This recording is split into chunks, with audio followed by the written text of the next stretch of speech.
It's time for another edition of Coach's Corner with women's basketball coach Matilda Mossman.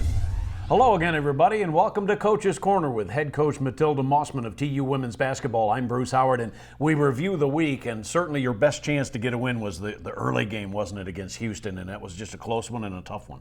Yeah, we've had some games in a row here where we just haven't shot the ball very well, and Houston was an example of that. It ends up being a three-point game. We're pretty even with them on number of field goals made, and pretty even on number of threes made.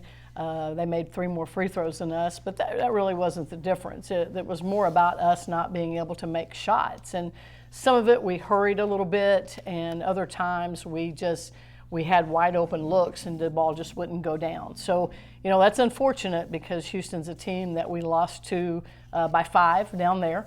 We cut it to 3 this time, so we're getting closer, but just shots wouldn't fall. Yeah, and you really felt you had a chance to get them at home, and I know at halftime you had a 1-point lead, so you felt pretty good, I'm sure, halfway through, right? Yeah, we did, and it seems like things have kind of gone downhill since we had our trip to UConn and Temple, and unfortunately that travel takes a lot out of you, but we still had our chances. We had UCF that Saturday before, then come back, and we had days off. I just think maybe some of our kids have just kind of hit a wall.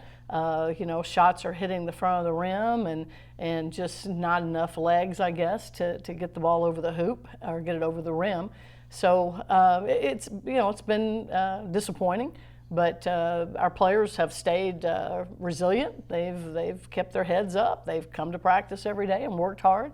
And, that's all you can ask for. It's just that you'd like to see their efforts rewarded a little bit more. Yeah, and with your young players, the term freshman wall comes into play sometimes. And you have 3 freshmen that you've really counted on all year long.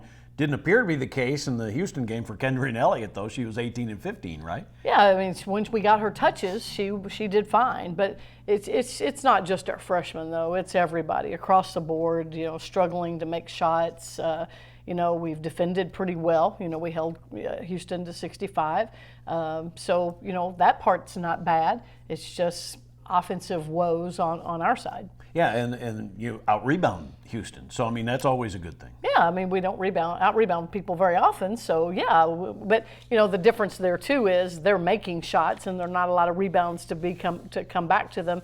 We're missing shots and not getting offensive rebounds. So, again, it's just kids have struggled to score, but still have continued to do what we've asked of them everywhere else. Okay, so you lose kind of a tough one at home against Houston. Now you're headed to SMU, and again, a team that you had defeated earlier this year in a game in Dallas, though, and obviously they play a little bit better at home. Yeah, we got off to a good start, got the lead right away, and then we, again, struggled to score. I think after we hit that first shot, we go for a long period of time. I think we shot like 16% in the first quarter, and then it just didn't get better. And when we told our kids at halftime, we felt like, I think we were down 7 or 8 at halftime. We told them then, hey guys, we've done everything we needed to do. We're going to make those shots in the second half. We've gotten good looks. They just haven't gone down. Don't worry about it. We'll keep doing what we're doing, and those shots will go down. Unfortunately, they didn't go down in the second half either. But, we've played 3 pretty good defensive teams in a row, starting with UCF. They're one of the leaders in our conference in terms of defensive field goal percentage.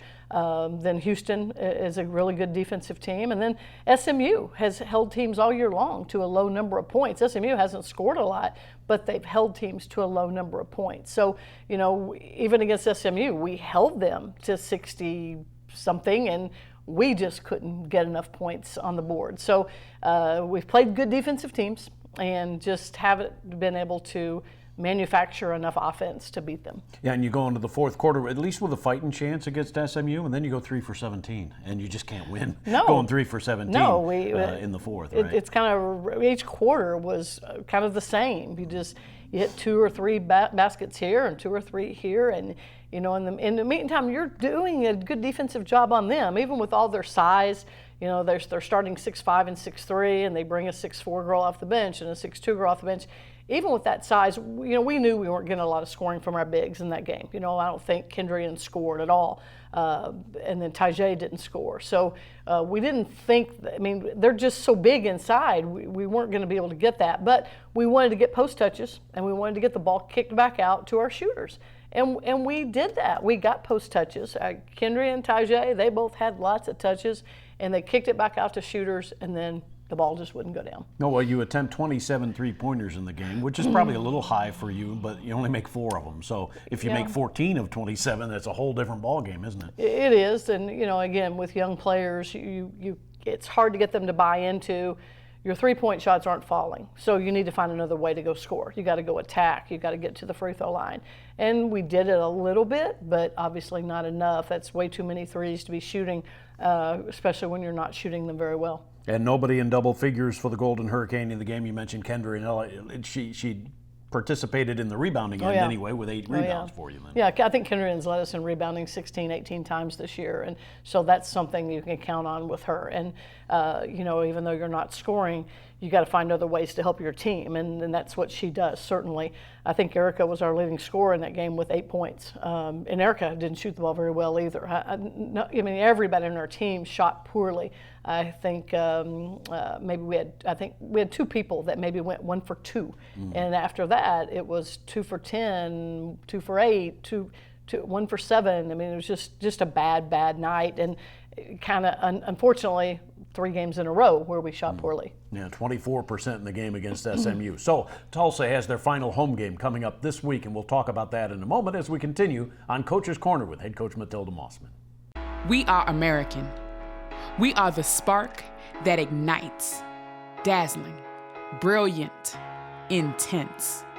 We are plugged in with the volume turned up all the way.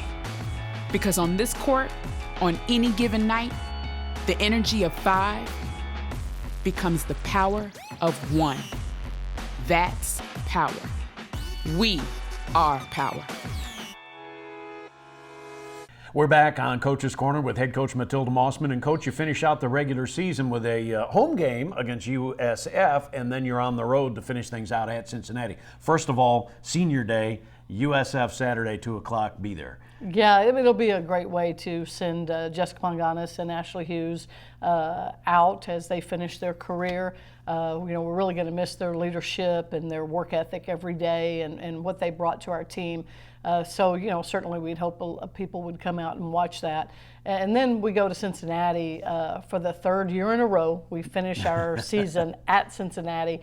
And this will be our first time to play Cincinnati all year. It's kind of odd that you would play everybody in the conference, some of them twice, and then have one team on your schedule that you only play one time and you don't play them until the last game of the year. Yeah, and the South Florida team obviously amongst the top 3 in the league. They annually are an NCAA team, so it's a good team coming in on Saturday. Really good team. They lost a heartbreaker at at home against Temple over the weekend. So they've split with Temple, but they have one other loss. And so that puts them in 3rd place in the standings. And but they're a team that's been talked about in bracketology about being a 8 or 9 seed in the NCAA tournament. And then at Cincinnati, an improving team at 7-6 coming into this week's play. Very, very much improved. They've got a junior college transfer, Shanice Johnson, who's really made a difference in that team. They return Anna Owens as their point guard, who's kind of been their stability over the last couple of years. So they're much, much improved, and it'll be last year we were able to win there, but it'll be a different story, different personnel for both teams. And it is the end of the. Can you believe it? That it's the end of the regular season. Yeah. After Monday's game, then you get ready for the American tournament, right? Right. You got the conference tournament in Uncasville, Connecticut again. I think the interesting thing about having our tournament in Connecticut, it's a long way for our families and fans to go, but we set all kinds of attendance records because the people in Connecticut really support that tournament, and we'll have a larger draw over the course of the 4 days than ACC, Big 10, Big 12, all the power conferences will have better attendance than all those other conferences. So it's a really neat atmosphere for your kids to be able to participate in. Absolutely. Coach, good luck this week, and we'll talk to you next week before the tournament. Okay, thanks. Head coach Matilda Mossman, University of Tulsa women's basketball, and that is Coach's Corner.